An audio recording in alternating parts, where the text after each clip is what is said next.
Greetings and salutations, everybody. Welcome back to episode 98 of the Snarp Fangle Podcast. I'm your host, Jake Metzger, and with me today is a man who went through all the raids. He got all the collectibles, and he even was able to acquire Gallahorn. And for me, well, I'm just a lonely person like Yamato. Ladies and gentlemen, David Reed. David, how are we doing today? Pretty good. Are you ready to join me on this great journey? Oh, yes. All right, let's get it done. For those uninitiated, the Snarp Fangle Podcast is a conversational podcast where every week's a different topic. And this week, we're diving into a special juicy one. But if you have any suggestions, send them on over to snarpfanglepod@gmail.com. Let's get right into it. David, what is today's topic? Well, we're talking about a certain game developer. Yes, indeed. And what is that game developer, David? That would be Bungie. Bungie. The big old Bungie. Big old Bunge is what we'll say. Classics of Jones and O'Donnell and Salvatore and all those good guys. Partnered up with Microsoft. Developing the most famous console shooter of all time, basically. Mm-hmm. Basically, I mean... It is the most famous, I'd say. Yeah. Besides Doom. There's Doom and Halo. Well, console shooter. Oh, console. Yes, console Yes. shooter. It is the... Yes, Yeah. I would say that, yeah. In fact, I would say that Halo was like the defining console shooter. Mm-hmm. Like... GoldenEye was like the start of, oh, this is what it could be. And then Halo was the defining factor. Yeah, GoldenEye was rough. GoldenEye Very was rough. like a rough draft Yeah. of what a console FPS could be, and Halo was like, oh hey, a console FPS can actually be something other than just a rough draft. Most definitely. So let's get right into it, David. Why did we want to bring up Bungie in the first place before we dive into a little bit of their history here? I don't know. I don't know. We were kind of just talking about it. I remember. Yeah, I think you just brought it up out of the blue, and we were just talking about, oh yeah, we'll just pick some random things to talk about, and then you brought up Bungie, and I was just like, yeah, actually that sounds good. Yeah. Well, then let's get into it. So we'll talk about the current state of Bungie, but I want to get a little bit of history in, and this is kind of just a whole rigmarole of what's inside my brain. So apologies if this isn't quite accurate. I do have some of the stuff from Wikipedia in front of me, and we'll just see where we go. So I believe they were founded in 1991, and throughout the 90s they did several games. Those games included the following, such as NOP, G-N-O-P, N-O-P, 1990. 1991, we saw the release of Operation Desert Storm. 1992, the release of Minotaur, The Labyrinths of Crete, all released on the classic Mac OS, by the way. 1993 saw Pathways into Darkness. And then 1994, we saw the beginnings of greatness with the release of Marathon, released on the Apple Pippin, of all things, as well as classic Mac OS.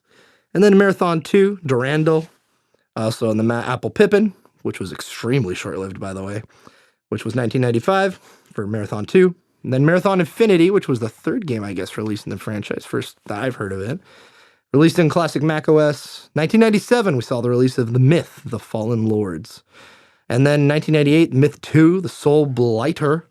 And then finally 2001 with Oni on the Mac OS, Windows, and PS2.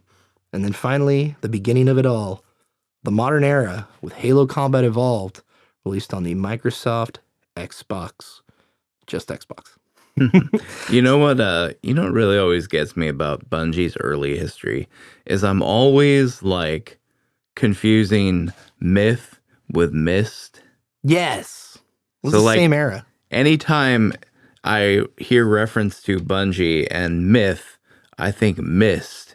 I'm like, oh, wow, Bungie really does have a storied history, don't they? Not that they don't, but like if they were the developers of Myst on top of all the other games that they developed, that would be one hell of a pedigree.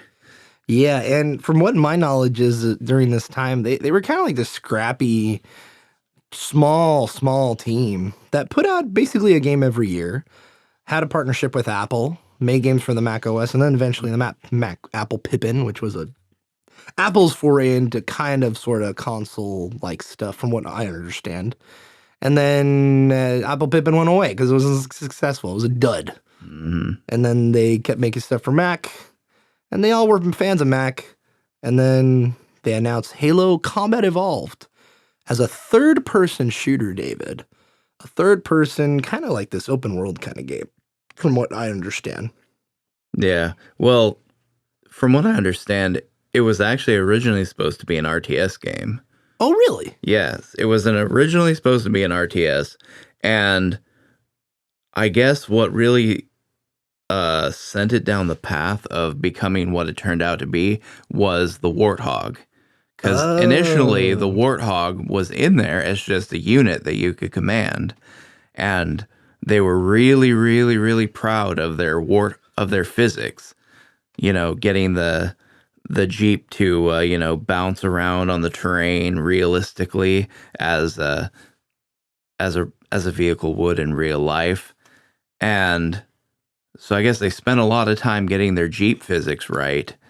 And what ended up happening is they were so proud of it, what they had accomplished, they're like, okay, we need to zoom the camera in closer so we can get, so we can have the players behold more of the work we put into this stuff. And then the camera zoomed ever closer and ever closer. And then at a certain point, they were like, the camera angle they were working in was so close, they were just like, okay, let's not make it an RTS anymore. Let's just make it a third-person shooter. And then eventually it became first person. Yeah, I remember watching the videos. You can actually still find these on YouTube of them presenting it with Steve Jobs presenting it on the stage at Macworld, I believe. And it was a really interesting presentation. It was basically Steve Jobs introing it. Bungie was making it. They had a big partnership at that point for nearly a decade at that moment. And then this was their new game, flagship for the Mac. And then sure enough, it went into the gameplay, and it was not really gameplay. It was more like cinematic and stuff like that. But it was basically Sergeant Johnson, as we know today in the Halo franchise, with his Marines, and they're going into this facility, which is actually, if you, I believe, download Master Chief Collection, Halo the Master Chief Collection today, you can actually access that as a multiplayer map in Combat Evolved, which was this map with this ravine with a ton of bridges. And then they go into this facility. It shows them like clearing out, killing a bunch of the Covenant and getting something. And then I don't remember what happens after that, but it was a pretty lengthy demo from what I remember. And yeah, third-person shooter. And then I think we get introed to Master Chief at some point, and then it ends with like the camera zooming in on him or something to that extent. So it's pretty interesting. And then literally, I want to say it was not too long after that, Microsoft was developing the Xbox. They needed something to, I think Peter Moore Peter Moore wasn't part of Xbox. He was part of Sega at this point. So no, never mind. Not that guy. But all the other guys that were part of Microsoft at the time were trying to find a first party title, something to intro it. And they saw that, and that would be great. I don't know all the further details, even though they are right in front of me. It would take some time to go over them. But what I do remember is that they were able to acquire Bungie, actually on their 9th anniversary, and they announced it on that day that they were going to become a part of Microsoft Game Division and make games for the Xbox. Exclusive. And then they also announced during that time that it was going to be a first-person shooter for the Xbox. Which, I mean, I wasn't really conscious during this time. I was born in 1997. So, do you remember at all during that time when you first played Halo, David? My first entry into the series was actually Halo 2. Oh, okay. Yeah. I was really into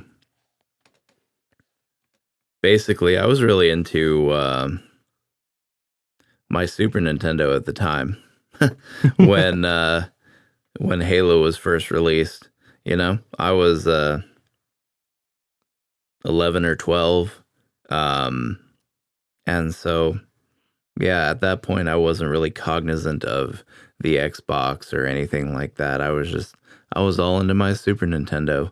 A friend of mine had a Genesis, so I played a lot of games on the Genesis because of that. And that's about it. I was kind of like, I've always been behind the curve when it comes to Mm. gaming. I've always been looking back towards those good old days. You know what I'm saying? Uh, No, I share similarities in that actually, because I was going to bring up the we got an Xbox around that actually was my intro to the Xbox, but in terms of always behind the curve, we had a GameCube and Wii forever, and we just played that basically until Adelaide. Well, even into Adelaide getting her Xbox 360 like in 2012, I think is when she got it.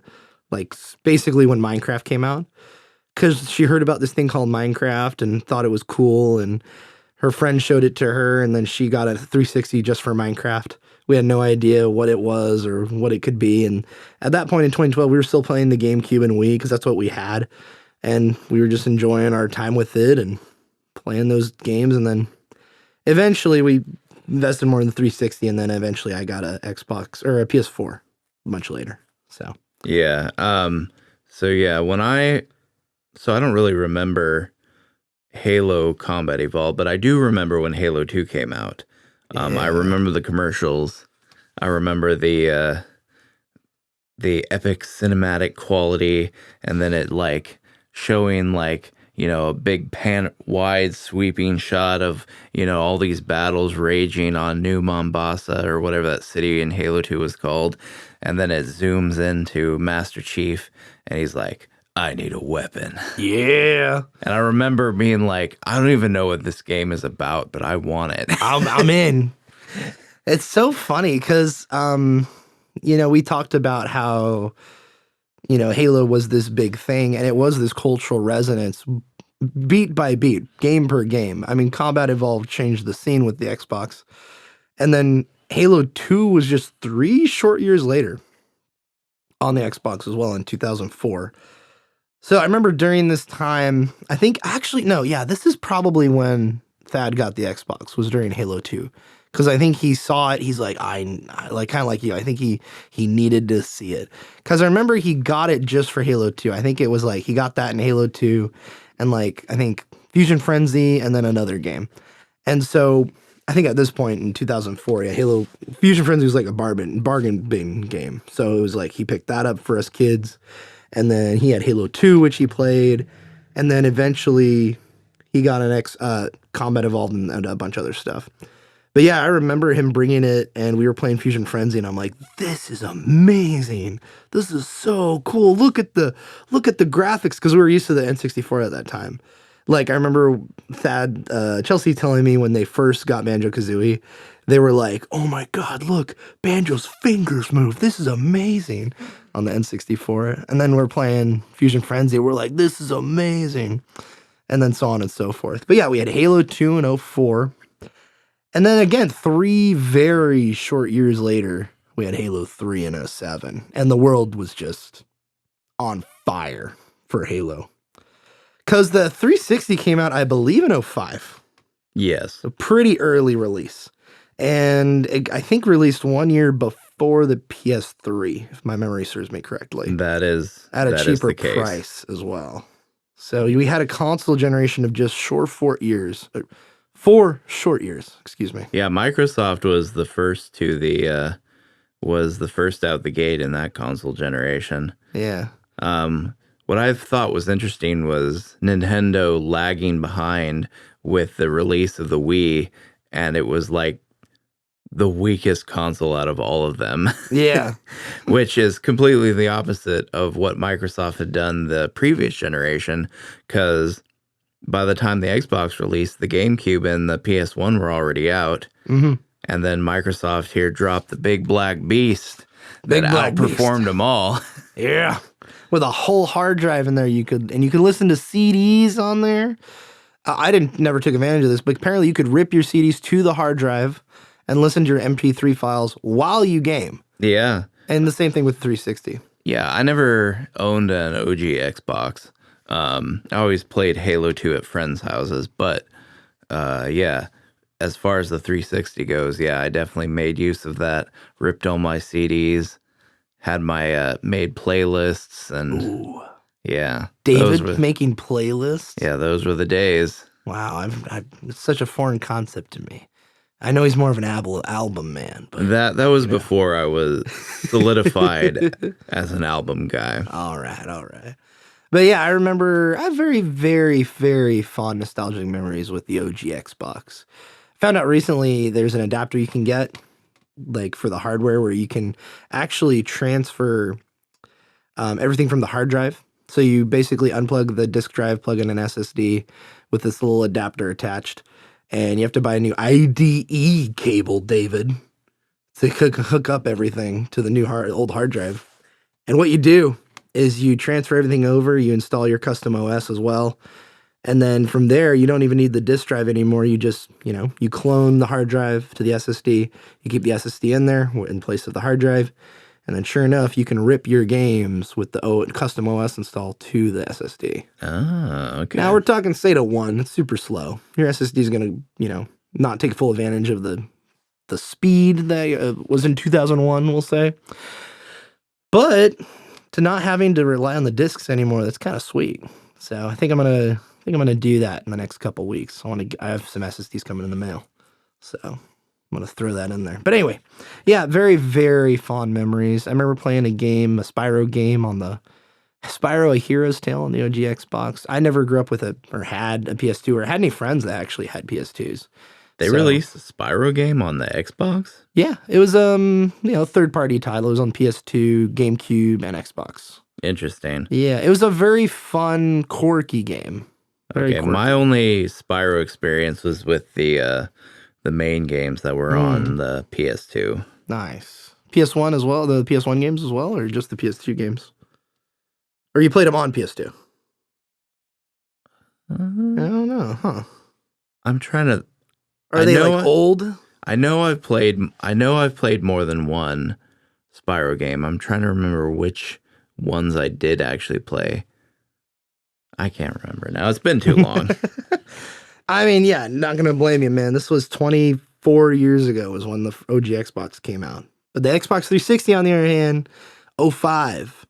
Microsoft was a year earlier to the market from the PS3. They beat Sony to it, and also they beat the price. I think it was $400 when it came out, and then the PS3 was $600, and I believe $500 as well. Come 2006, which was a lot of money back in the day. But you get a Blu-ray player, you get a media player, you get an SD card slot, David. Whoa. I mean, when you look at the what the U.S. military did with them, yeah. I mean, it was one of the best deals in computing out there. Yeah, and they lost, from what I remember hearing and reading, they lost so much money on the PS3. They eventually made it back way later in the generation, just off software and stuff like that. But man, it was real rough.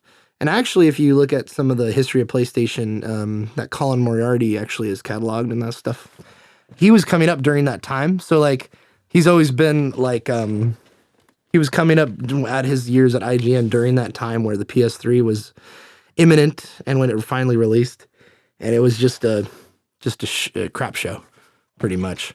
The same thing with Nintendo fans for years, basically. Oh, Nintendo will get there eventually. And then the Wii U comes out. They're like, oh, is Nintendo even going to be alive anymore? But going back to the GameCube real quick before we move on, the Wii, did you know this, David, that the Wii is basically just the same exact GameCube architecture with the clock boosted up on the CPU and GPU? That doesn't surprise me. Yeah. I mean, it was fully backwards compatible, and then if you look at like modern emulation, there's one emulator emulates both systems. Yeah. So that really doesn't surprise me. Yeah. And also like with the kind of weak, soft, very, very soft release of the GameCube throughout the years. Everybody I knew basically had a GameCube. Like all my friends and stuff had one. But man, wow, we'll do that another time, but man, the GameCube was great. Just great controller, great games, great all around. Had so much good stuff on it. So much good stuff, but also a lot of crap. Well, that's with any console, though. Yeah, I feel like the GameCube just didn't get as much love as it could have gotten. It's gotten a very much rewritten history on it, for sure. Like, people love it now, and it's rare in the collector's space. Yeah, Like, people look upon it very fondly right now. But during the time, from what I understand, it wasn't so much. Yeah, at the time, the GameCube was not loved as much as the other two consoles were. Oh, that was the word. I was going to say, instead of rewritten history, revisionist history is what I meant to say. Because there's that big thing from what people tell me. I wasn't conscious during this time or savvy to game news. But when Wind Waker came out, people kept calling it Zelda and said, this looks like garbage and blah, this game looks horrible. Well, one thing too with Wind Waker that was really interesting is Nintendo, before Wind Waker came out, Nintendo released a trailer at some kind of Oh yeah, it was like Space World or Space something. World, yeah. And it was like these like GameCube sort of graphics version of like Ocarina of Time Link battling with Ganon. Yeah. And everyone was so psyched about it. Losing their yeah. And then they dropped Wind Waker. People like, what the hell is this? And then the DS comes along, and the only Zelda game, the first Zelda game we get is Phantom Hourglass, which is the same thing. You know, which was really unfortunate because Wind Waker is such a good game. Yeah. Like, honestly, I think it's better than Ocarina of Time. I think it's better than any Zelda game of its ilk. Of any pre Breath of the Wild 3D Zelda games, because from Ocarina of Time to Twilight Princess, Zelda games were a very specific thing. So that's what I would consider like one era of Zelda games. You have the 2D era, and then you have the pre-Breath of the Wild 3D era, and then you have Breath of the Wild and on. That would be for me the main eras of Zelda. So out of the era of Zelda that Wind Waker was in, I think it's the best game out of all of those. And so it's really unfortunate that it got so much hate, because I think that's kind of what spurred the development of Twilight Princess to be the way it was. Yeah. Was the hate that Wind Waker got, which is really unfortunate because Twilight Princess sucks. Sucks ass, huh? I mean, I'm not going to say it sucks, but it like... You just said it sucks. I was being dramatic. Okay. But like, it's not that good.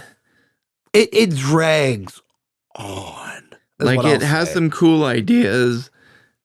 It's just like... The intro takes forever. Yeah. 5 hours intro. The intro is...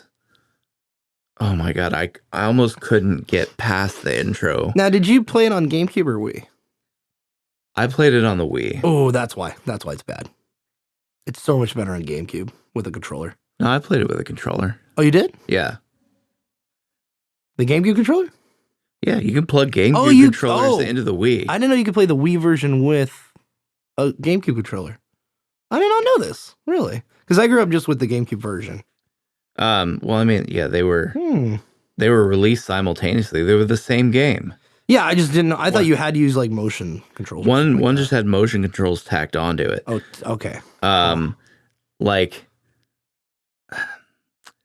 yeah, or at least I think you could have played it with a controller. I can't remember. If you remember it, I mean, I'll take it. I didn't have any issues with the controls. Whether or not I use motion controls or not, I didn't have issues with the controls. What got me to almost stop playing it was the intro. Yeah, it just dragged on so long. And just like, yeah. Overall, the game is just bloated, and it's, other than some cool ideas here and there, it's really not that great. Yeah. But Bungie didn't make it, so we're gonna move on from there. Indeed. Indeed. I would go more deeper, but let's go back to Bungie here. So Halo 3, 2007. So I remember, let's see, I remember it came out and we didn't have a 360. And I remember like seeing somebody play Halo 3, I believe in like Target or something or Walmart, like at a kiosk. And I would just watch him play. Like I remember I was watching him play this opening level, Sierra 117. I think it was him and like a buddy of somebody else with him. And this kid and this other guy were just playing the intro of Halo 3. And I was mesmerized. Like mom was doing something. I was with her in Walmart or wherever we were. And she's just browsing stuff, looking at something. I'm just sitting there watching. I'm like, this is so cool. Oh my God. So that was my first experience with Halo 3. And then as the years wore on, I got to play it on the 360 eventually. And then played it extensively on 360, Xbox One, and then PC with the Master Chief Collection. But what about you, David? What about you with Halo 3? When did you first play Bungie's, I don't even know what numbered game this is. It looks like about maybe 13 or something. Let's see. Halo 3. There's 13. Yeah, 13. I played it. When did I play it? Probably like, I think a year or two after it launched, I think. Yeah, I'd just gotten a 360 like senior year of high school or something. And you got it mostly to play Halo 2, right? Yeah, well, I got it to play Halo 2 and a couple other games. And then, yeah, I ended up also getting Halo 3. And so, yeah, that was my... But I also remember I was like, all through high school, when it was like being, while it was in development, I was following its development really closely. Oh. I was like, I remember like being on the school computers and like looking up any new tidbits of information on when it was going to drop, or you know what new content might be there or anything like that. I was tuned into Halo 3's release, like the lead up to its release. I was excited for it. And I didn't even have a 360 at that time, but I was just like, whenever I get a 360, I'm playing the crap out of this game. And eventually I did get a 360 and I played the crap out of that game. That's awesome. Yeah, Halo 3, it's my personal favorite Halo. The only Halo game I haven't played, or games I should say, is the Spartan Assault and Strike games, which were like top-down shooter games, as well as Halo Wars, and then the Halo 5 campaign. I haven't really touched Halo 5 at all. I actually started the campaign, and then I couldn't figure out where to go during the second level, and I was so like brain dumb. I'm like, I don't know what is happening right now. I think it might have been a glitch, actually. So that kind of turned me off, and I'm like, I'm going back to Halo 3. Just replaying the campaign. Because my thing with Halo 3, because it was kind of like a forgotten game. Like, I remember as a kid, it looked cool. And then as I'm going into high school, this is like 2012, 2013 time. 2010, 2011, I'm on YouTube, and I'm looking up stuff, because I couldn't play, like, at the time, I was like, let's see, this was 2011, so I was like 14, 15, so I was pretty young, and I wasn't allowed to play any rated M games, and we didn't even have an Xbox 3. We had an Xbox 360 at that moment, I think, with Adelaide, like 2011, 2012 we did. But anyway, I found a guy named Naked Eli on YouTube, who was a Halo speedrunner. And the first video I watched of him was his run of the Storm, the mission The Storm in Halo 3. And legendary speedrun, and he did 0 shot. So he didn't even shoot. So he was speedrunning, and he wasn't shooting. And it was awesome. He got it done, I want to say maybe sub 20 minutes on the Storm. And this was 2012, 2013, something like that. And just watching him speedrun that level, I was just gobsmacked. I'm like, this is so cool. So what I would do is I would just watch a ton of Halo content, like MLG stuff. I would watch speed runs. I would watch some lore videos and read the lore books and stuff like that that, my siblings had. And that was kind of like my introduction into the universe, my deep dive into the universe. And then I eventually got to play all the games in sequential order. But yeah, those speedruns were awesome. And so that's basically how I played Halo 3 was I just watched all the speedruns, replicated the speedruns as best I could, and just learned the mechanics. And it's so mechanically fun. The shooting, the jumping, the crouching, the tricks you could do. There's so much good stuff that Bungie threw into that engine. And I think it's called Blam, the engine, the Blam engine at the time. And such a fun game. And I never even touched the multiplayer. And by the time I got to it, it was all dead. But holy crap. I did play a little bit online when the Master Chief Collection came to PC, as well as our LAN parties and stuff. And still holds up today. 100% amazing multiplayer. But during this time, Bungie was having some second thoughts, from what I understand. They wanted to get out of there. They wanted to get out of Microsoft's overlord, Microsoft. The big company. Yeah, well, as far as I understand, they were trying to get out like even before I think after Halo 2. Like even before Halo 2 released. Like during the development of Halo 2, they were talking about how they were already trying to figure out how they could get out from under Microsoft's control. Wow. Yeah. Yeah, so they eventually got their wish, but they had 2 more games on contract. And that was Halo Recon, which eventually was Halo ODST, Halo 3 ODST, and then Halo Reach in 2010. So I remember during this time hearing news about, I think it was actually in 2011 when I heard of it, but I remember getting Game Informer and reading through them and the news about what Bungie is making, what are they doing next? And during an interview, they were like talking about, oh, we were thinking about doing this big new game and we're making it right now. And eventually, I think it was I want to say it was 2012 or 2013 is when they revealed Destiny. And I remember seeing that and being like, whoa, this is really interesting. And then they said it was multiplayer only. And I'm like, this is stupid. Come on. Because I had terrible internet and I couldn't play any online games. So I'm like, this is stupid. But it looked cool and it looked impressive for the time. And with the new console generation on the horizon, it looked pretty great. But before we get to that, Halo 3 came out and Halo Reach. Were you a big Reach guy, David? No, I was not. No? Okay. How about ODST? I really liked ODST. It's a lot of fun. Really, really liked ODST. I remember it got a lot of flack among the games journalists. And I got a lot of flack for just being different, I guess. But I really enjoyed its kind of the style it had. I honestly wish that like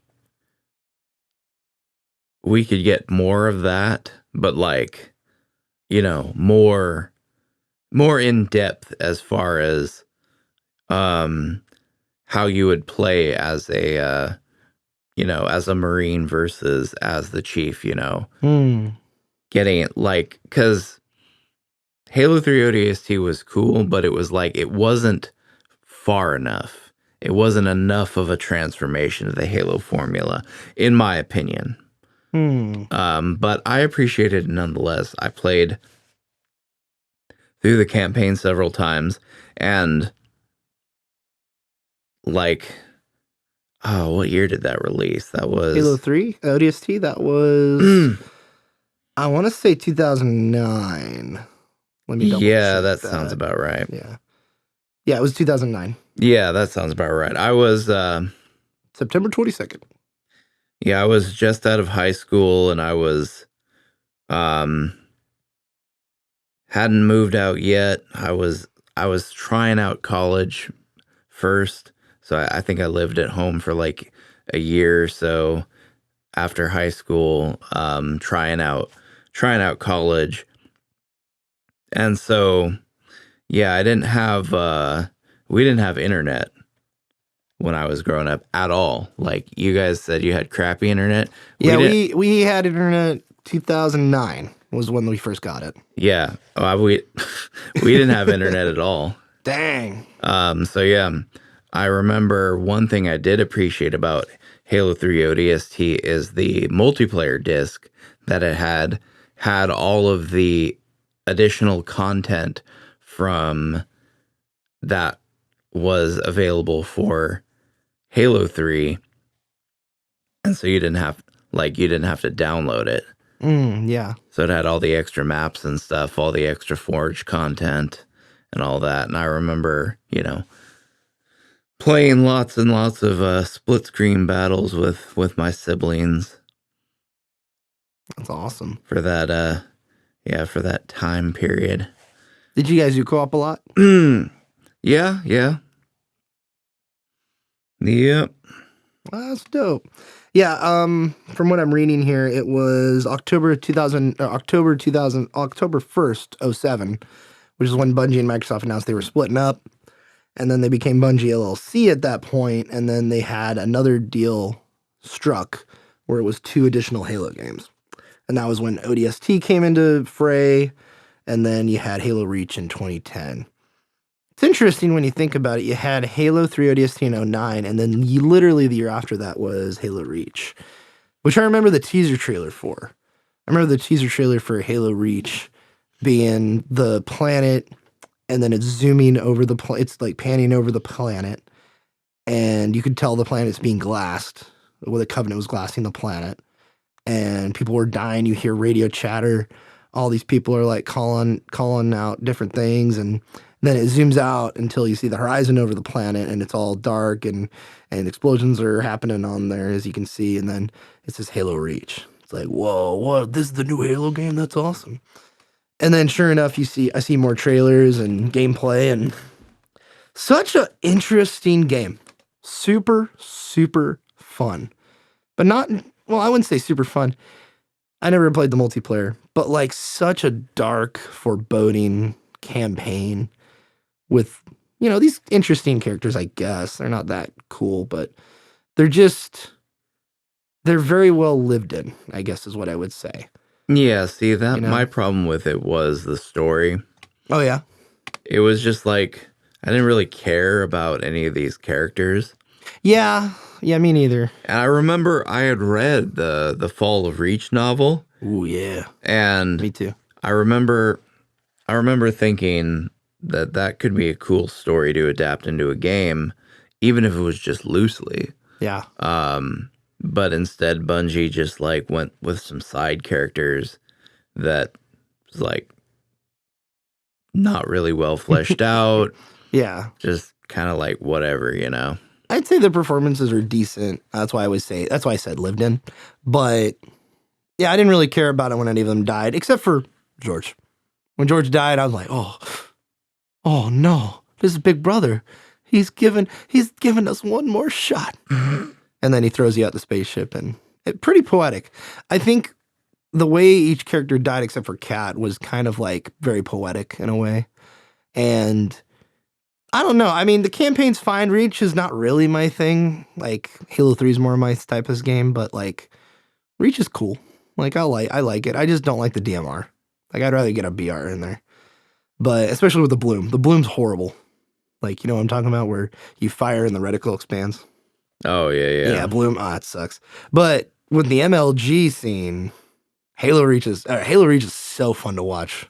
Professional, like matches and multiplayer, and Halo's always fun to watch, I would say, in a Let's Play form, like in the sense of the multiplayer, especially when you get to Halo 5 and stuff and the crazy stuff you see in that kind of gameplay.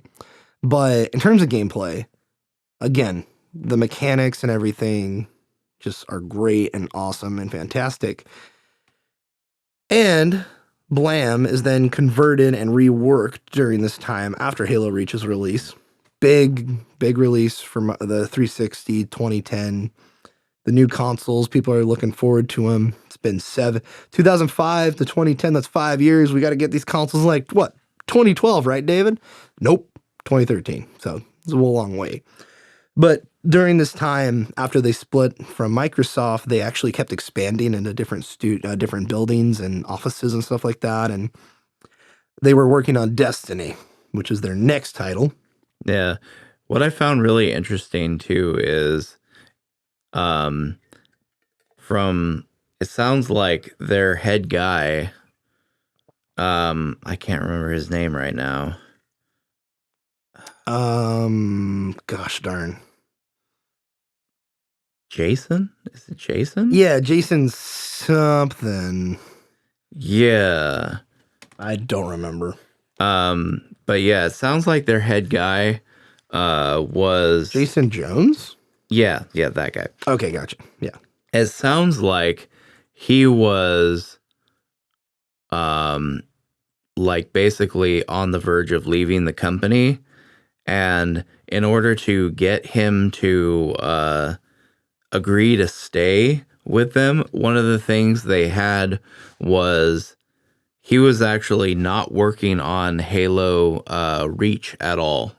Oh, really? Yeah, he was, while everyone else was working on Halo Reach, he was actually working on the concept for Destiny just on his own. Oh, Like the rest of the interesting. company wasn't even sure what he was working on at first. They were all working on Reach, and he was kind of like developing Destiny on his own in secret, or at least the initial concept for it.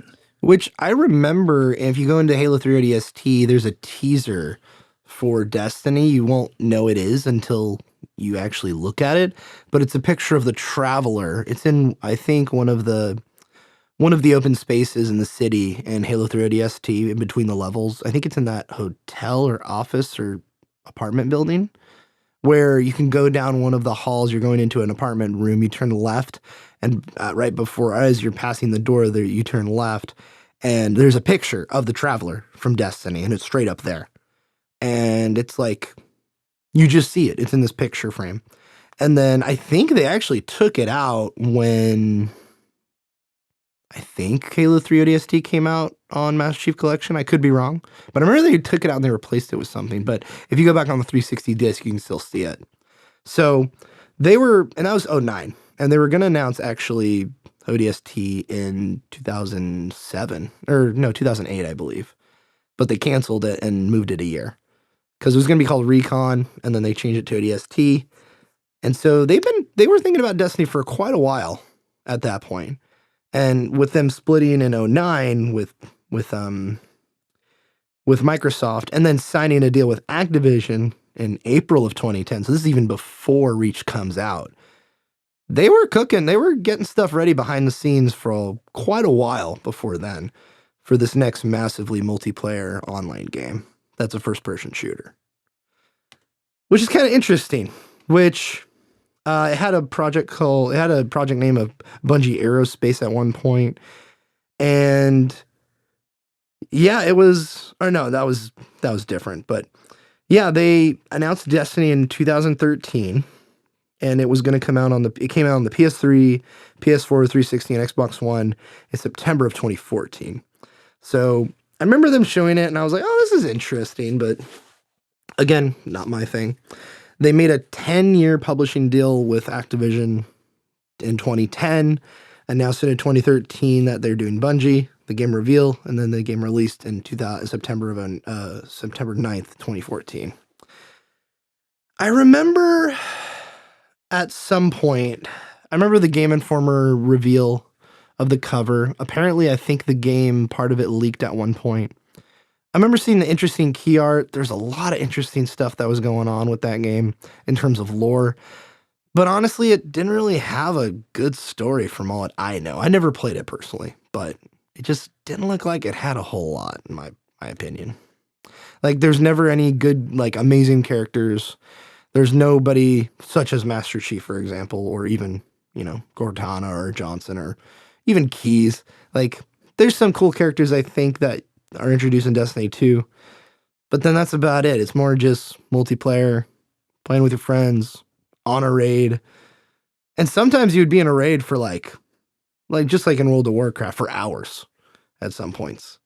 Like we're talking 7-8 hours at some points for some of these Destiny raids, which is crazy. Like, and this was the kind of like the MMO foray into the console space, from what I remember hearing and reading a lot about it and watching a lot of content for it.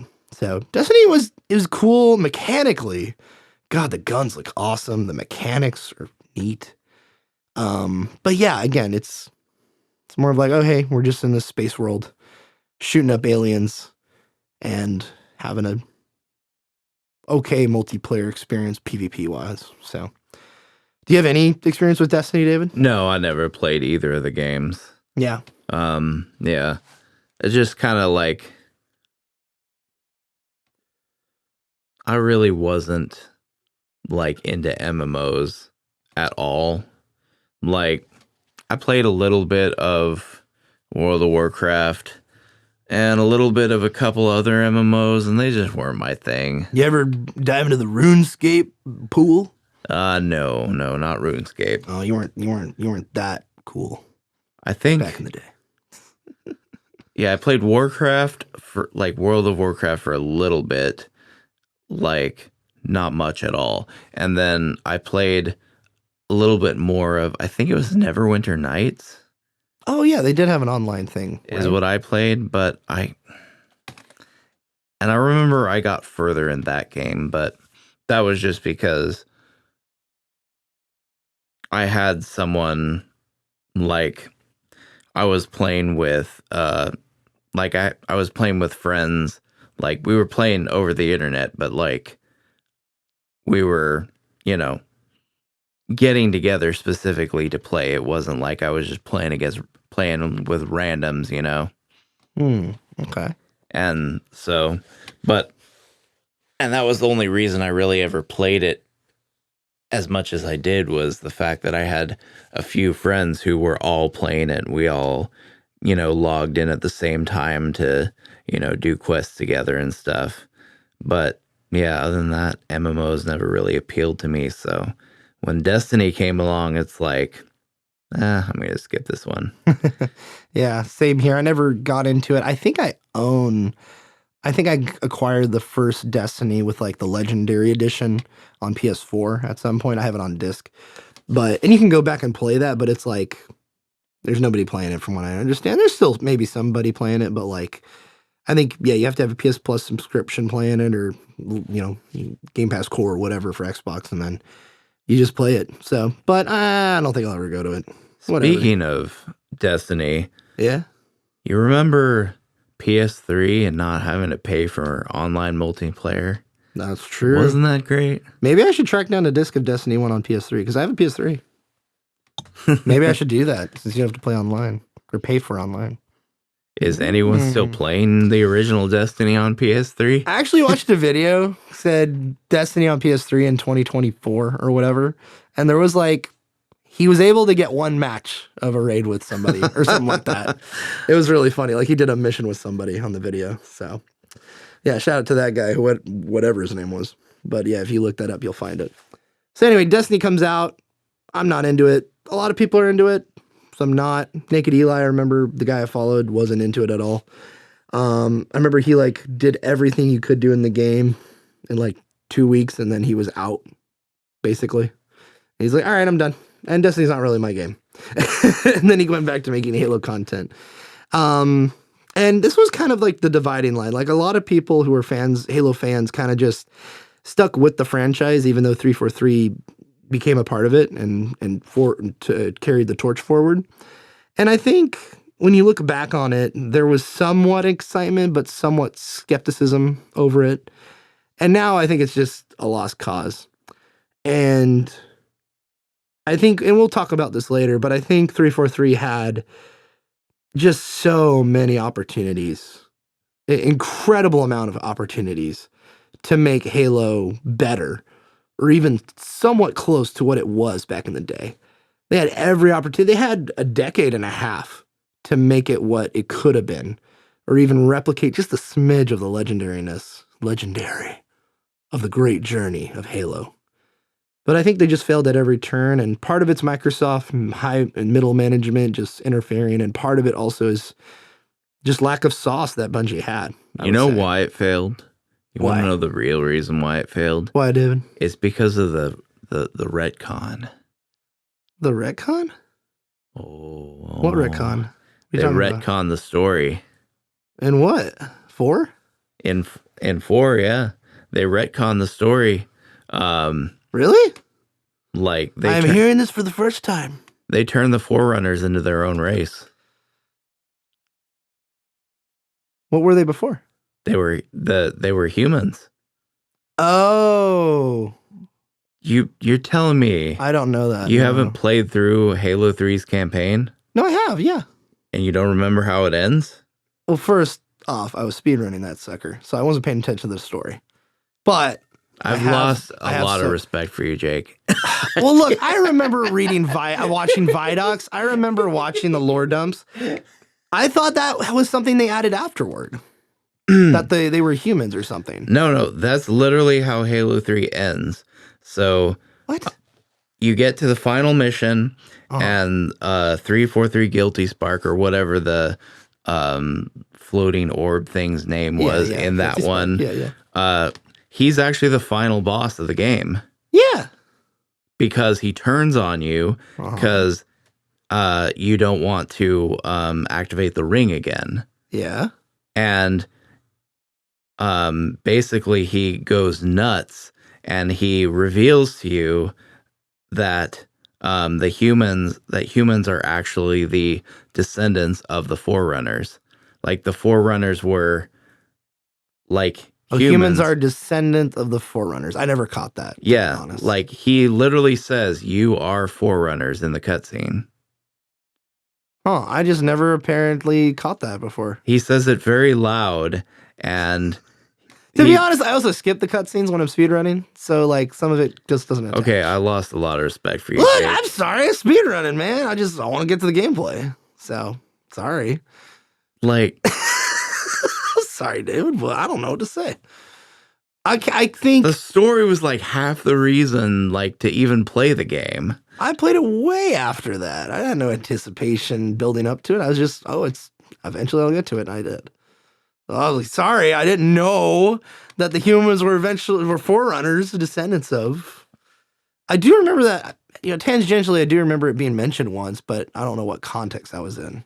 That was like that probably was in like the games or in a video I watched, maybe. I don't know. That was supposed to be the major twist of the ending, was that the Forerunners were actually human, and that's why the Covenant needed humans to activate the rings. Oh, interesting. But how did they activate it for Reach? They didn't activate the ring in Reach. Or not ring, but oh, that's right. Yeah, Reach, they didn't have access to the rings yet because we discovered the first ring in Halo 1. Yes. Okay, gotcha. Huh.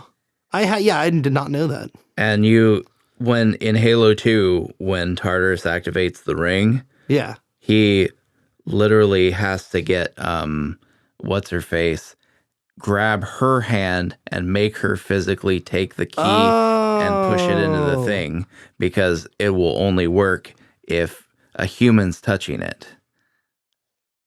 Wow. Well, you know what? Earned respect. Disrespect has been earned.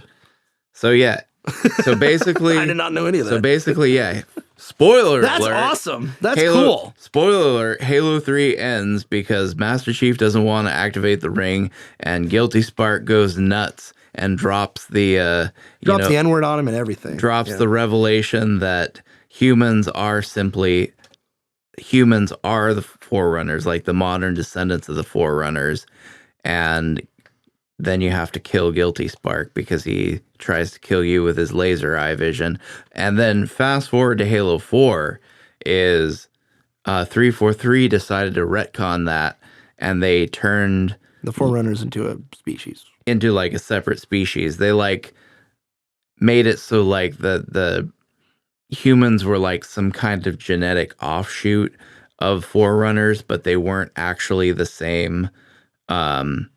They weren't actually the same species, because the antagonist in Halo 4 was like a Forerunner who was an evil Forerunner who was in stasis or whatever. And then you see his like You see what he looks like, and he doesn't look human at all.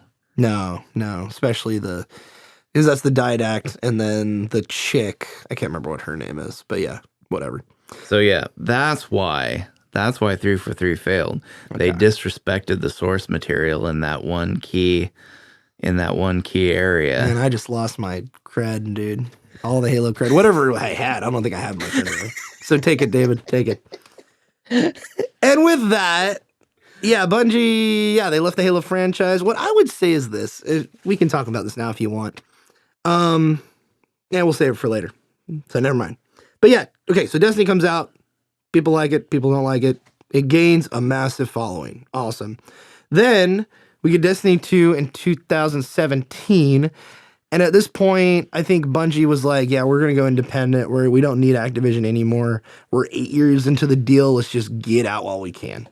So I believe it says here they terminated their publishing deal with Activision in 2019 after 8 years. As per their agreement, Bungie retained all rights to Destiny and will self-publish future installments and expansions.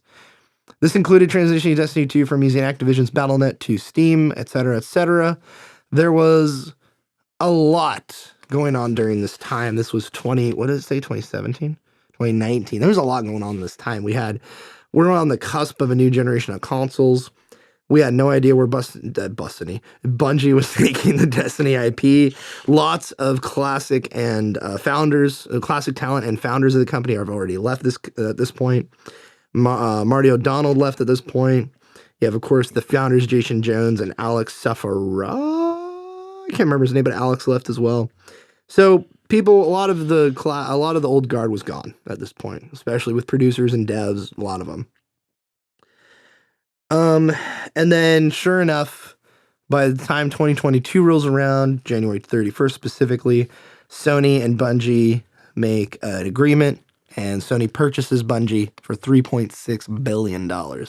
Now, this is where it gets interesting. So in 2022, they do this. We're still waiting to see if there's going to be a Destiny 3 or if Destiny 2 is this live service that they're just going to do forever, which at this point they still are, but the future of it is up in the air. The player base is dwindling to a minuscule size at this point, especially with the release of the final shape here in 2025, which was their last final expansion, which they're still supporting the game, but that's about it. Everybody's moved on to either Marathon or whatever else the company's working on. So, but back in 2022, I remember them hearing them about this, and even folks were confused, saying, wait, say PlayStation owns Halo now? Like, they just missed 10 years of history at this point. And yeah, so $1.2 billion of that was used as incentives for retention of the current employees at that time. And I believe in 2025 was when the final incentives were paying out, which was this summer. So their goal was to release Marathon sometime within this year in 2025 before the incentives were supposed to be done. But they pushed the game back and they were going to intend to release it in September of 2025. So PlayStation buys Bungie, right? From what I know and the knowledge I've accumulated in the last several years, they also bought them so that they could use Bungie as a consulting company, because PlayStation at this point is nosediving well deep into the pool of live service games that are starting development at this point and that are already in development. There's word at this point there's a Last of Us multiplayer game. It was officially announced, I believe, in 2023. There's also word that there were other live service games. PlayStation acquired, I can't remember the name of the studio, but the studio that made Concord at this point as well in 2023. And a bunch of stuff was happening. Bungie was also working on another game we didn't know about, which eventually turned out to be Marathon. They were also working on a mobile game. There's a lot going on at this point. And a lot of the old guard was now officially gone at this point. I think it was 2023, 2024, where we finally got the announcement that Michael Salvatore was leaving, along with many old producers and directors that were originally with the company, especially through the Halo franchise and the Halo original trilogy as well. So you got a lot of people leaving the company. You got a lot of people thinking about turmoil, like, hey, they're not in a good space. They're also consulting PlayStation during this time on how to correctly manage live service titles. And we'll get to that in just a second. But basically what happens is this. Bungie consults with PlayStation. Concord's a go, as well as at this point, I think they had a change in CEOs. So you had a COO and a CEO managing the company at this point. I think Herman Holst was the COO, creative something officer. What does COO stand for? It's creative Chief Operating Officer of the game division was Herman Holst, and he didn't greenlit Concord. Actually, oh dude, David, what's the guy at PlayStation? Not Shigeru Miyamoto. It's not Yote. What's his name? Yohei what's his name? Shuhei. That's his name. Yeah, Shuhei greenlit Concord. Did you know that? No. The dude that greenlit like pretty much all of Sony's bangers from like for the last 25 years plus greenlit Concord. Oh. So, you win some, you lose some. I mean, this is the guy that also greenlit, the Uncharted franchise and, Ratchet and Clank and stuff like that. So, you win some, you lose some. But I remember specifically being really mad because Bungie, it came out that there was a report that the Last of Us online game was canceled. And I was really mad at this point because I'm like, excuse me, what? This game's already announced. Neil Druckmann got on stage and talked about it. What? You're canceling it? A live service game in the Last of Us universe is set in San Francisco. You're raiding stuff, you're hunting stuff, you're in packs of people. Like, this sounds awesome, especially with the mechanics of The Last of Us Part 2. And then Bungie says, yeah, we're going to can this thing because they sent a report to PlayStation saying that there is no, in terms of rating, it has a very poor rating of player retention as well as in-game purchasing options or something like that. And so then they can the game and it's like, what the heck? And they let Concord just go through the green doors. And it's like, what is going on at PlayStation? What's going on at Bungie? What is going on, man? So just so much mismanagement is happening at this point, to the point of Bungie lays off so many people. Well, Sony specifically lays off a ton of people at Bungie. They went from 1,200 employees in 2023 to I think they have less than 800 now, or even less than that. And the reason being is at this point in time, so before I get in my head of myself, they have multiple layoffs. They're consulting with PlayStation. PlayStation is doing this live service initiative. And everything that was birthed during this time, fast forward to 2025. Bungie has been fully absorbed into PlayStation, except for, I think, a few hundred employees. I think they still have quite a few people in Bellevue, Washington, but there's quite a few people. Few people are left, like hundreds instead of like 1,000, right? They're still supporting Destiny 2 with what little team they have. They're working on Marathon as their next big thing, which is going to release next year in 2026.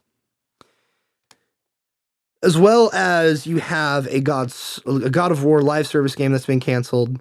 The Fairpoint, I think it was Fairpoint or Fairview.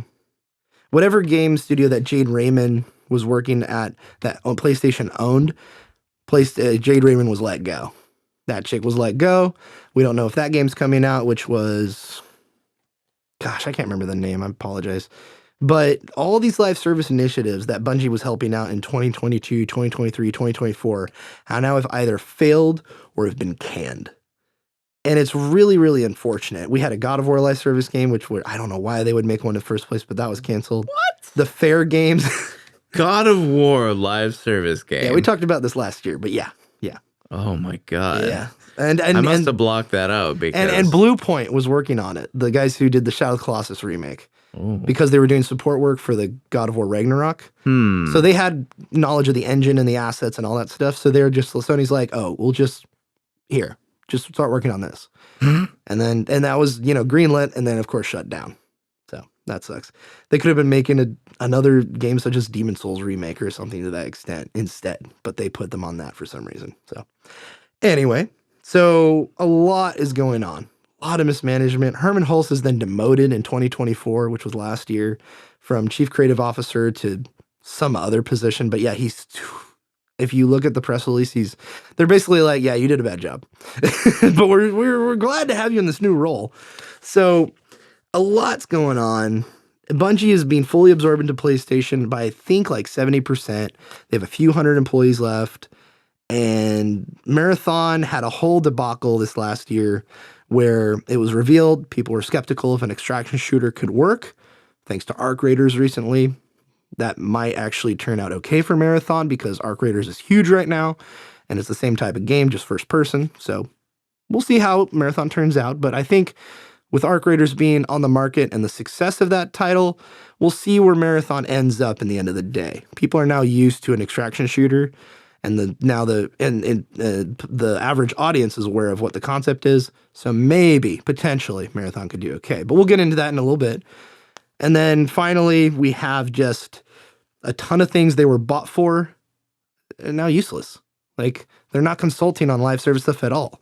PlayStation still is doing this live service initiative because, you know, if they can get at least 1 out of 20 things to stick on the wall and get a huge success, that's money that they can just make and keep, and they can keep 100% of instead of keeping the 70% they keep from like Fortnite and Call of Duty, and et cetera, or 30%, excuse me, that they get from Call of Duty and Fortnite. So they want to do this. They tried with Concord. Helldivers 2 was a random success they weren't expecting, but they got that. And there's just other stuff that's going on. So this is where Bungie's at right now. They're kind of sort of liquidated at this point to a certain extent, and we don't know the future of the company. Multiple employees, several of the, if not all of the old guard has left the company. We just have people that have been there, I don't know how long, but all the old guard from Halo is gone. But just kind of like this, they're kind of like this lemon that's kind of left with PlayStation. Yeah. $3.6 billion later. What really strikes me, watching some of the interviews with Marty O'Donnell, some of the things he had to say about the early days of Bungie, it's just like, it's clear to me now that like the quality of people they have there is just not what it once was. Because like back in the day, you had people upset that they were going to cancel the release of the Windows and Mac ports of Halo 1 that, you know, had been basically like Steve Jobs got up on stage and said those are still coming. You know, and like they heard through the pipeline that that was going to be canceled, and they basically revolted. They said, hell no. Oh, wow. And so it eventually did get released. And then fast forward to now, and you see their response to the, you know, the whole stolen art assets from Marathon. And they're just like, oh, it was, you know, it was a former employee. It was an oversight, you know. Yeah. Just a clerical error. Which is so funny. So the for those uninitiated out there listening, there's a whole art debacle from this one person who proved that the entire art asset of Marathon was basically based off their own style that they post online. And apparently, whoever it was at Bungie took that and used it in the concept stuff, and then it carried over into the main game. So from concept to near finished product, this game is like has the art style and art asset look of exactly of another artist that doesn't work for that company at all. That's just somebody online, and that person brought it up, and then sure enough, they've settled their lawsuit with Sony and Bungie, and they have stated in quotes they are pleased with the outcome, which means they got a lot of money, basically. So the Marathon won't be using that asset the asset library from what I'm aware of, but we'll see. And they just dropped a new Vidoc, which was, I believe, 20 minutes long, and a lot of improvements from what the feedback was from before. So, you know, we don't know the future of Marathon or the future of Bungie, but it certainly doesn't look good. So, yeah. What else did Marty have to say, actually? in that thing. Do you remember? Because he's been talking a lot recently. Marty O'Donnell, the former composer of the company, he's been talking to a lot of like Halo YouTubers and podcasters and stuff like that. So I remember you watched the Ackman interview. I've watched it before. Really great interview, by the way. And the guy's just super down to earth and awesome and based from what you were telling me. And yeah, it's crazy to hear the stories he tells about what was happening during that time when he was at the company. What were you going to say? I'm sorry. Let's see. Yeah, it was mostly just like historical stuff that from what I watched of him today was mostly like historical stuff talking about the just what was going on behind the scenes, kind of like how the company was run and stuff. I just find it really fascinating that like even back in the Halo 1 days, they were kind of dealing with the sort of that Microsoft ethos like coming into their studio. And he put out a tweet, something about like, you know, like we finally got Bungie out of Microsoft, but we didn't get Microsoft out of Bungie or something like that. Mm. Yeah, and it's like it's from the stories he's telling, it's crazy to me that like it seems like that sort of Microsoft like just profit first, don't care about creativity, don't care about like, you know, actually putting out a good product for the fans. That sort of ethos seemed to have been infiltrating the company like from the very beginning. Yeah, it's interesting to hear him talk about that because it went from a kind of sort of, I mean, for lack of a better term, kind of a mom and pop shop kind of game dev environment where there was very few members, 10, 20, 30, maybe less than 100 people. Marty O'Donnell, I remember hearing an interview, he said that there were points where he would take checks and cash them or deposit them in the main account, or he was at one point doing accounting for the company. Like, it was that small from what I remember hearing. Like, Yeah. just at certain points, like maybe at the very beginning or something like that. But like, he was in the rooms when the deals were being made between Microsoft and Activision, that kind of thing. Maybe not Activision, but definitely a Microsoft deal. Like, they were all very integral to the company because he's not just the composer, he's the audio designer. Yeah. So he's very integral to the whole kind of workshop over there. He was on the board too after That's right. after Bungie went independent. They formed a 7-person board of directors, and he was on it. Oh wow. So, that's crazy. I just thought he was just composed the score and that's that. But his involvement in the company is like, the games would not have been the same without him, basically. Yeah. But yeah, it's just kind of sad to hear. There's also a story he said, I was telling you about it earlier, where he said he knew that his time was almost up at Bungie when this happened, where he got on an elevator. It was after a meeting of some kind, and he was getting in the elevator, and there was a developer there with him. And so they're standing there, and he didn't recognize the guy. And he said, "Oh, hey, what do you do around here?" And he's like, "Oh, I'm doing, I don't know, it could have been whatever." But he said, "I do this part of this thing of the company." And he's like, "Oh, really?" He's like, "What's your name?" And the developer was like, "What's your name?" To Marty O'Donnell, who's on the board of directors, he's like, "Man, I should," after that question, Marty O'Donnell was like, "Man," and he's like, "I explained who I was, but man, it was just, it made me think of, man, this isn't what it used to be, So that was the first inkling where he's like, I need to get out of here. So he got out of there, I believe, before Bungie even shipped Destiny, if I recall. I think it was in 2014 he left. well, he didn't leave. He was fired. Oh, he was fired. Yeah. So basically, what went down is, What's the tea, David? basically what went down is there was a lot of people. There was people like who were long time Bungie employees leaving the company, and they were basically Bungie was giving them like this, like, severance deal, just like take it and get out of here kind of a thing. And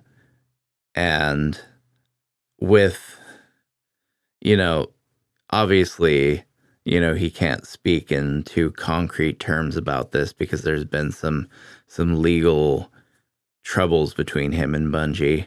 But Well, I'm sure there's NDAs he had to sign and stuff like that. but Yeah. the sort of implication of that is that they were that there was some that there was financial reasons why they needed to get these old timers out of here and just basically replace them.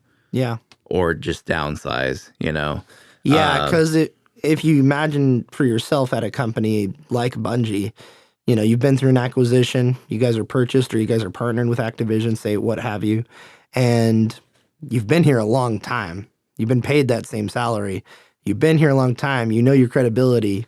You're probably going to ask for a raise or whatnot. So these old heads that are at Bungie, I mean, that's why they fired Micro Salvatore, and I think there was another producer as well that was, with them since the Oni days or even Marathon. Like, they were with them forever, and then they finally just got rid of them, and it's just so sad.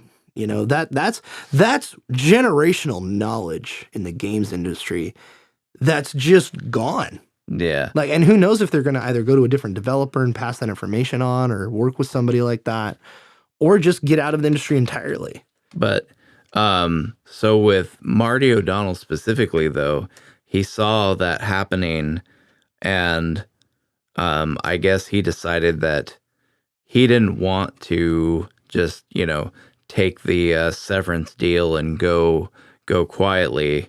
He wanted to, basically confront them head on. And so,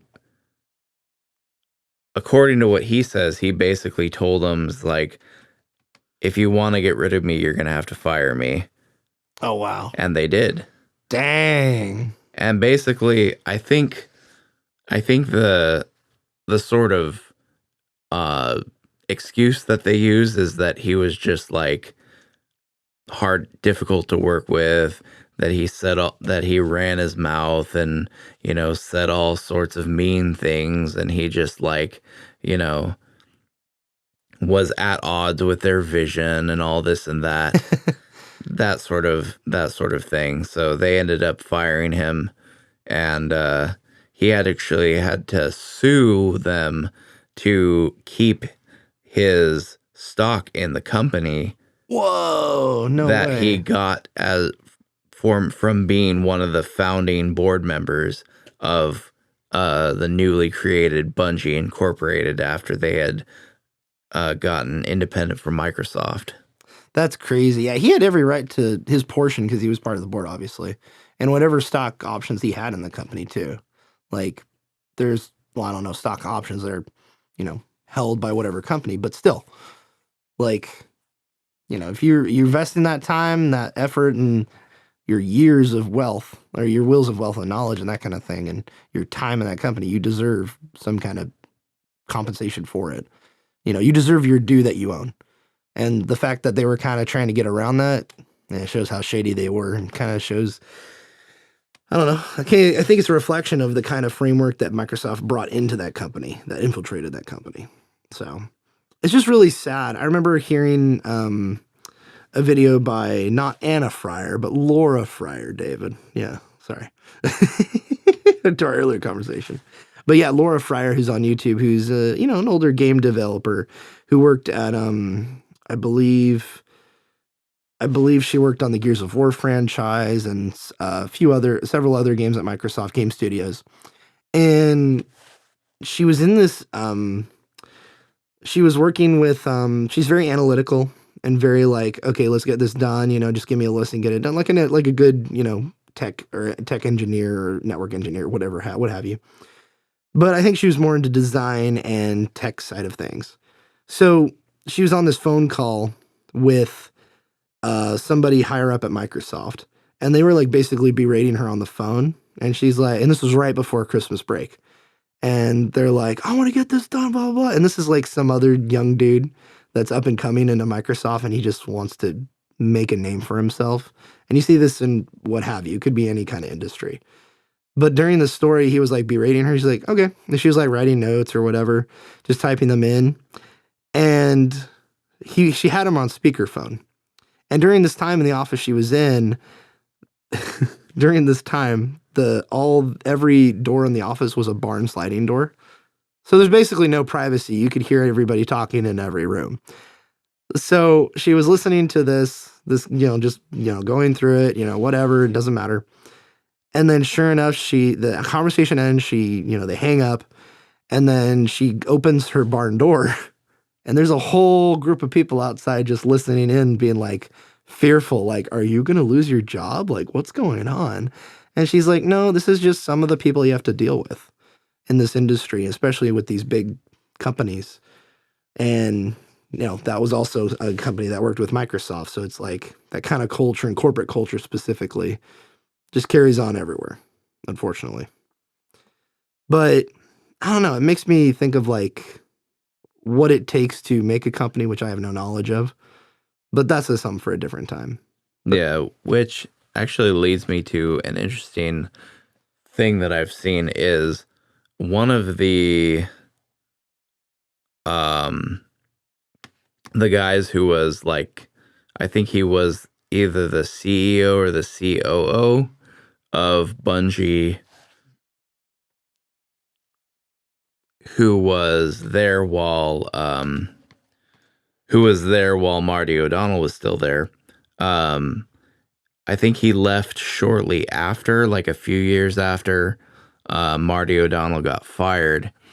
And he actually started a new company that was focused specifically on providing game developers with a better place to work and a more sustainable business model that allowed for independence and creativity. So it's like, so it's really funny how he got out of Bungie and is like, okay, now I'm gonna actually make a game studio that is what Bungie was back in the old days, basically. Interesting. But it's kind of an interesting idea because it's like a collective of several independent studios that are they do their own thing, but they're all under one umbrella still. And it sort of gives them like the flexibility to work on different projects without being messed with by corporate overlords. But it also gives them a structure that they can, make things financially viable. So, yeah, you know what? It's very it seems like Microsoft just has a knack for just doing all of this mismanagement. Like I think Bungie kind of self-imploded on themselves the last decade or so. And we see that with the board of directors, with, the firing of Mario O'Donnell, with all these other things that we've listed and you can find on the internet. But like, I think it just reflects in their games. Like, yeah, they're doing this live service, but what else do you want to, what can you do to keep your company alive? Because stuff like a live service game is great and that's your moneymaker, but what else are you going to do? You can't just put all your eggs in one basket. What's going to give you credibility? What's going to appeal to the industry? What's going to appeal to gamers that's going to keep you around? Not only to buy your game day one, but to buy your next game day one, or to invest the time that they have with with your company. And this is something that I've been, thinking a lot about actually, where as a game dev, especially in the just massive gluttonous the way the industry is now, where there's so much to play and so little time.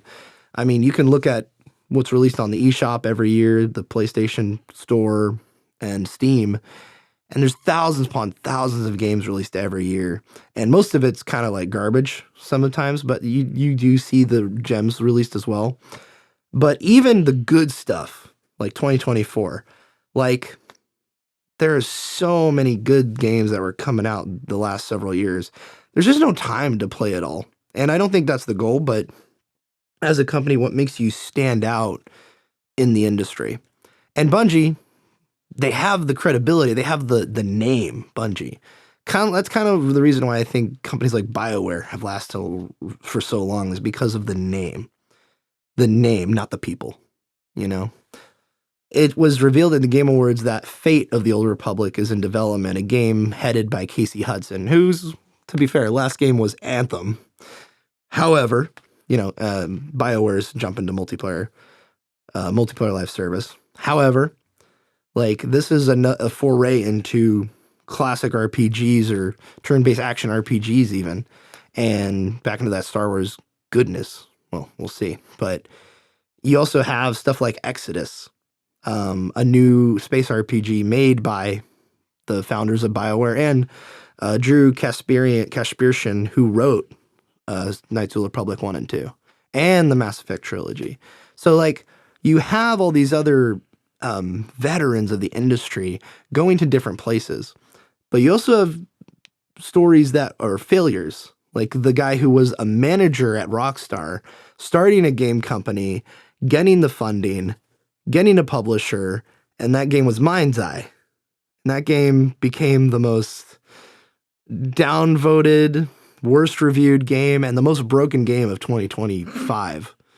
And it's really a mess. If you just look up Mind's Eye and look up the gameplay, it's horrendous. It was supposed to be a GTA clone, but it was made in like 3 years. And it's just a mess. So it's like, if you're good at managing, maybe you can manage, but did you manage it well? You know? Also, if you're good at managing, you need some talent that you can manage. Need talent to manage. So it's like, it's really just a bummer, I think, because you have a lot of the old guard that are still in the industry, but a lot has left, and we're never going to get it back, unfortunately. So we're just going to be recreating the same mistakes with the people who are young and coming into this industry, and they don't have that wealth of knowledge that is now, hasta luego. This is the thing to me that's kind of sad, is that, like, the games industry has basically destroyed the loyalty of the consumer. It's almost like they've purposely broken down consumer loyalty, like, at every possible opportunity. So you've got companies like Bungie that are basically operating on their name appeal alone, and even that isn't like, doesn't get them what it once got them. Like, the back in the day, Bungie was like, they were the Halo developer. Now they're like the washed up ex-Halo, ex-Destiny developers. It's like, the name doesn't really get you much anymore. The only reason the name got you anything in the first place was because the name was associated with some really great games that people loved a lot. And that bought you some loyalty, some brand loyalty that you could bank on for your next project. That you could go to your investors, your corporate overlords, and say, look at this project we have, look at this fan base we have that's salivating over our next game, give us money, please. And unfortunately, the industry, I think, exploited that to an absurd degree, and now it's all kind of hollow.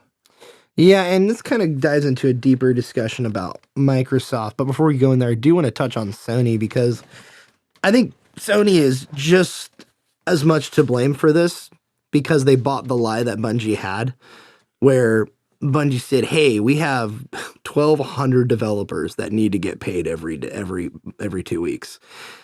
And we can't do this on our own. And Destiny ain't paying all the bills. Destiny 2, that is.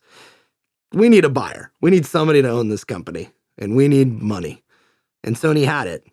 But whatever they sold Sony, which was the consulting of their live service initiatives, the negotiating of the price and all this kind of stuff, incentives for the board, all that kind of thing. By the way, all the board members that were part of Bungie at the beginning of this deal, I believe the majority of them have all left. The head of the board is left just recently. I believe it was in September when Marathon was originally going to come out. Because his incentives were paid in July. All the incentives for the board was paid in July of 2025. So it's not a surprise they're kind of bidding farewell. But anyway, I think it's just a shame that Sony kind of bought into this, pun intended, and they could have managed their money so much better. Like, I mean, I know Activision wasn't going to purchase Bungie. I know Microsoft was thinking about it. But then again, they were just trying to get big real quick, and now they're in their own mess as well. To the point where Microsoft is now in a mess where they're kind of exiting the console space, hardware-wise in general, even though they've committed to another console for the next generation. I think this will be the last Xbox, in all honesty. But that's what you get when you have just really poor management of premier properties and premier talent. And honestly, not very good judgment of studios that are up and coming. Like when I heard they bought Compulsion Games, who made that We Happy Few game, and then Contrast, which are two okay indie games and they're very talented, I'm sure. But it's like, you guys are buying them? Why? And then they start what's called The Initiative, which was a bunch of talent in the Santa Monica area, from former Naughty Dog, Sony Santa Monica, PlayStation devs, Insomniac, all these people, Crystal Dynamics, all these people were part of this new, in quotes, quadruple A developer. And they're going to make an amazing game. What's their first amazing game? Well, they announced they're going to reboot Perfect Dark. Wow, thanks, guys. And then it turns out most of the talent that was announced at the beginning of the forming of that studio left within a year. And then Crystal Dynamics came in and said, hey, we're going to partner with Xbox to finish the game. And sure enough, that game is now canceled. So it's like, what is going on at Microsoft, dude? There's a bunch of other things you can dive into with them, but that's just a few examples of just piss poor management. And I love people like, well, I don't love, but I like people like Phil Spencer and Matt Booty, but I just don't think they're good managers. I think they're kind of, shout out to the Defining Dukes over at Last Stand Media, Maddie and Cog, who call Phil the fun uncle. He's a fun uncle, he's not a dad. He's just the fun uncle. Hey, you guys need money? Oh, I got money for you guys. Hey, you want to do South of Midnight? That's cool. Compulsion Games take like 6 years to make that game. Instead of hammering down and putting down deadlines. But if a studio is good at self-managing, Xbox is pretty decent with that. And when they can manage themselves, but when a studio needs to be managed by their publisher, Microsoft isn't that one. And it's going to be the downfall of many a studio going forward, unfortunately. So, where are we now? Well, what do you think is going to happen in the future, David, knowing all this information? I'm talking Bungie, the future of Microsoft, and just in general, where the industry's headed with these parties in general. Yeah, at this point, it's not looking good. No. To be honest, I wouldn't be surprised if Marathon gets canceled at some point. Okay. It's just one of those things like, what they put out was not super well received. And then they had the whole stolen art assets debacle. And Bungie it was losing people year after year, like losing talent left and right. But at this point, they're pretty much bled dry. Yeah. Like, at this point, it shouldn't even be called Bungie anymore. No. It's not the same company. They're a cover at band. all. They're a cover band at this point, if that.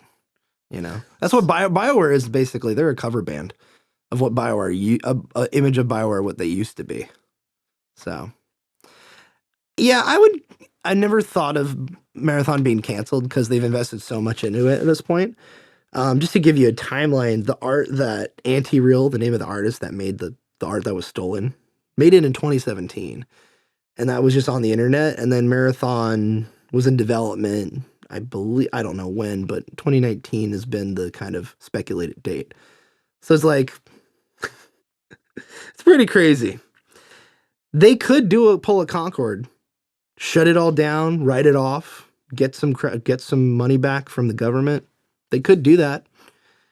But honestly, like looking at ARC Raiders, I think it's probably smart to just release it. And if worse comes to worse, you could pull a Concord and shut everything down 2 weeks later, if you really, really need to.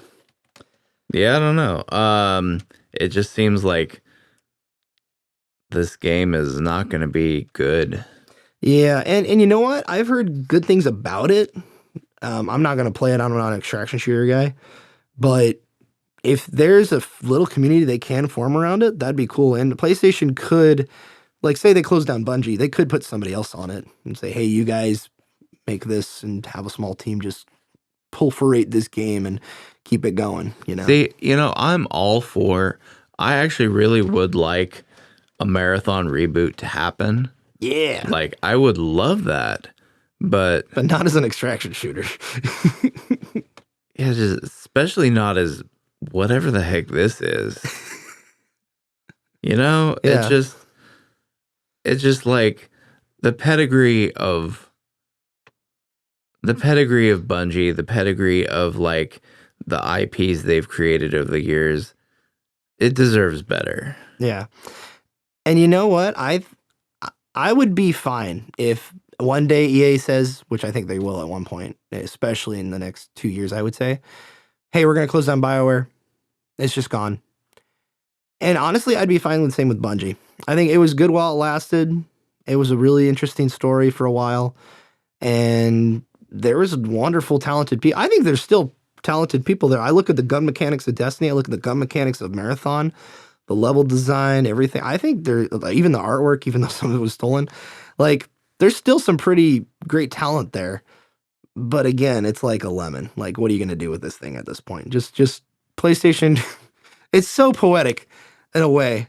Microsoft, they started with Apple, went to Microsoft, and did their big foray with Microsoft. And then Sony's the one that basically puts them down.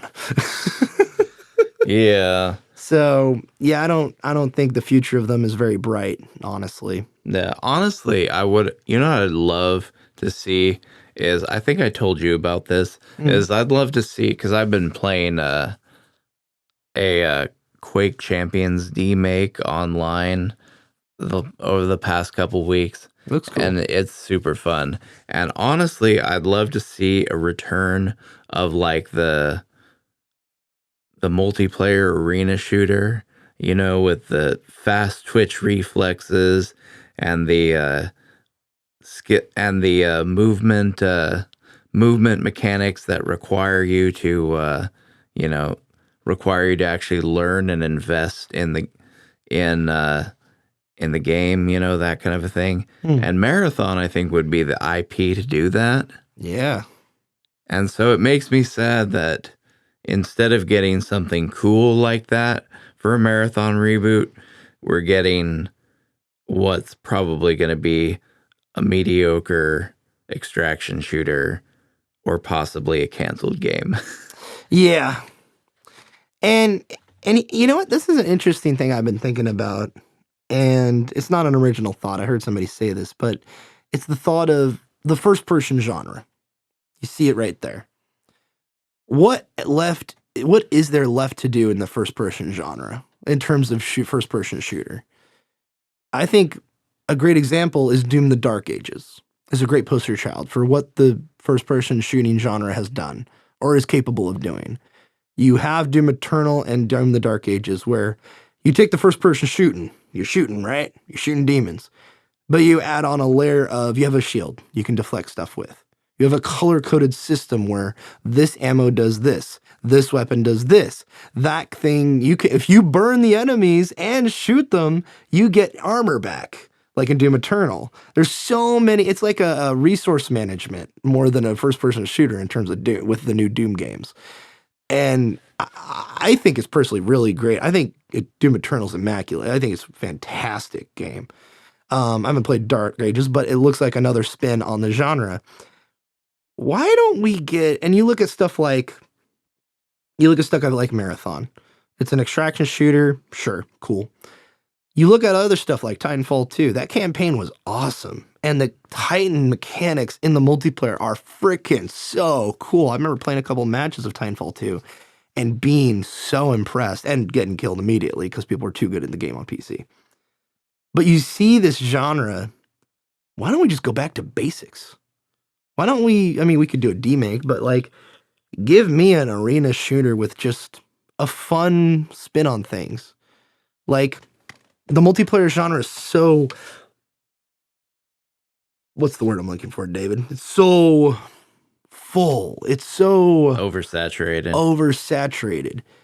Let's return to some first-person shooting campaigns, like Doom Dark Ages. But go back to basics, man. Just give me a gun and shoot. Yeah, that's what I think the games industry as a whole, especially with first-person shooters, needs to do is just get back to like making the actual like mechanic of the game like an enjoyable thing for the player to do. And what was the one thing that Bungie prided themselves on is their terms of game design was, and this was it was like their 30 seconds of fun or whatever. Yes, 30 seconds of fun. And they carried that into Destiny, and they've had that mantra for a long ass time. Which is really funny because the guy who came up with that is one of the people who was sort of Marty O'Donnell was talked about being kind of sort of forced out with those severance packages that they were offering. Yeah. But I would, if you're I know you're probably not listening to this game, devs out there. Like, say you work at Respawn or something, I don't know. Or, what Night Dive or whatever, you're remaking some things. I would look at what made Halo 3 great, and you take you take a good physics system, you get a very wacky mechanic, and take that and throw it into an arena shooter and see what happens. I'm not talking Splitgate. We're not going Portals and Halo mechanics. Although that does sound a little fun, but I don't think that's really long-term thinking. We gotta think of something else. You look at stuff like, speaking of Portal, you look at Portal. Again, one of the most complicated concepts, but one of the most simplest. Like, complicated to play, really simple to play, but a complicated concept. Like, you play it and you're like, oh, you move, you aim, you shoot. That's all you do. And the puzzles are some of the get really complicated. But you could barely even crouch in the game. You're just doing that one thing. Break stuff down. Go back to the art of subtraction, like Famitsu Ueda pioneered, and apply that to first-person shooter. I'm just spitballing ideas at this point, but I'm really intrigued to see where the industry goes, especially speaking of Doom, where id Software is going to take whatever they do next, which will probably be something like a Quake reboot or something. I am honestly really excited to see if other devs are going to start utilizing id Tech 8. Yeah, well, is it possible, like, for them to? Is it open source? I don't know. I mean, Indiana Jones and the Great Circle used basically modded id Tech 7. Well, that was the Wolfenstein devs, though, so they're part of Bethesda. Okay. Yeah. Well, that would be dope. I mean, I'm maybe not like people outside the Bethesda umbrella, but like Bethesda owns a lot of different developers. Yeah. And Microsoft owns Bethesda. Yeah. So yeah. I mean, they own the Wasteland devs, who are the original creators of the OG Fallout games. And now one of the OG creators of Fallout who worked on the Wasteland games is at the Black Rock, David, Obsidian. And they're working on a new project. And this dude always talks about Fallout, the creator of Wasteland. Okay. But he also said something like, oh, well, it's not what you think. Well, we'll see. It could be a new IP for all we know. But hey, like, a lot of that old guard, I mean, God, speaking of talented devs, Obsidian's great. Like, I mean, they're also just really well managed just themselves. Like, they put out 3 games last year. Grounded 2, The Outer Worlds 2, and Avowed. Now, Avowed wasn't that well received, but Outer Worlds 2 I heard was great. There's a hardcore. Well, I mean, what I heard. It's opinions are split. Yeah, opinions are split. But again, like, they're talented and they can put stuff out there. Now, I'm not saying they're going to do 3 games every year. In fact, they won't release anything for probably 2 years. But man, give some of these other people some IPs and let them rock. Yeah, this is what I want to see and that's part of that's one of the reasons too I was bringing up id Tech 8 is because, like, even though it requires ray tracing and is a huge drain on your computer, like, as long as you can get over the minimum computing requirements to run the game, like, it's really well optimized. Yeah. You can run it on a wide variety of systems. Like, people are even running it on like a 3060. Yeah. Which is crazy. Yeah, knowing what goes into the engine and stuff, yeah. Yeah, like, lower end cards from what I understand, do not do ray tracing very well. No. And yet, even on lower end ray tracing cards, you can still run Doom: The Dark Ages, and it still looks and runs decently. So I would be really, really love to see a lot of these developers that are owned by Bethesda or are, owned by Microsoft or whatever, that have access to that technology, kind of run with it. Mm-hmm. Give them something to do and let them make something that's not all this UE5 slop that we've been seeing, Yeah, it's tough, man. It's tough, especially and we can dive into this if you want, but like the whole Halo situation in general is just sad. Yeah. And I think, you know what? I said it with Bungie. I said it with BioWare. I'd be fine if Halo goes away. Yeah. I'd be fine. We already have access to great examples of the franchise. It's been around for 25 years plus years now. We're going to get a remake of the first one.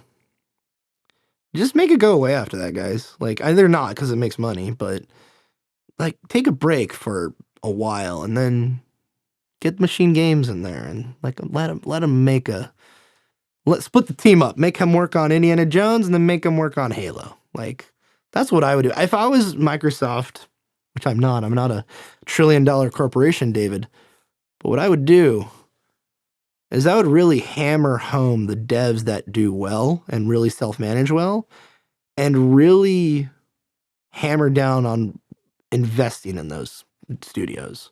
Like, look, I know you're, Compulsion Games. Oh man, who else? The guys who do the Hellblade devs. You got a bunch of others as well.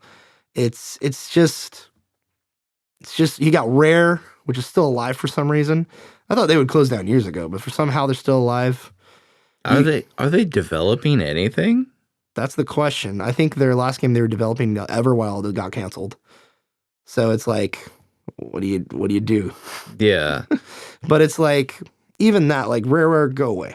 Like, invest in the studios that are doing good stuff, like Machine Games, a lot of the Bethesda studios. It's just sad that, I don't know, it's just sad. What a great note to end a podcast on. I know, right? But with all this stuff, all this doom and gloom, it's like, at some point, somebody's going to figure it out. Somebody's going to make a good game, and it's going to make a butt ton of money. And then the industry will slowly catch on as like, hey, maybe if we actually like deliver products that our consumers want to pay for, we'll actually do well. Yeah. And I think, recent example is Battlefield 6. That's been very well received from what I've seen, and it looks super fun. R-Graders, same example. A lot of people are just hopping on that game. It's the new hotness right now, but it's also from ex-Battlefield devs, funnily enough. Is the Embark Studios, the guys who did the finals. that game as did Arc Raiders, and they're kind of just hitting it and getting it right. And we'll see where it goes. We'll see where all these companies go, in fact, in the future. But I think if you're going to get into games, I don't know if now's the right time, but I don't know anything about the job market there, honestly. But I don't know. Try to make something and try to attach it to something. I mean, I guess we'll see where it goes from there. In terms of Destiny, to kind of put a cap on it, they were good while they lasted. Yeah, pretty much. Yeah, they were pretty good. And I think the history of that studio is going to be like when somebody makes a history of Bungie or history of BioWare, like that's what needs to happen. Kind of like we had that Half-Life and Half-Life 2 documentary come out by No Clip. We need to get that, but we need to get it for BioWare. We need to get it for Bungie when these things eventually close. Because in terms of the future, I don't think any of these studios do have a future, to be quite frank. But we'll see where they go. And you know what?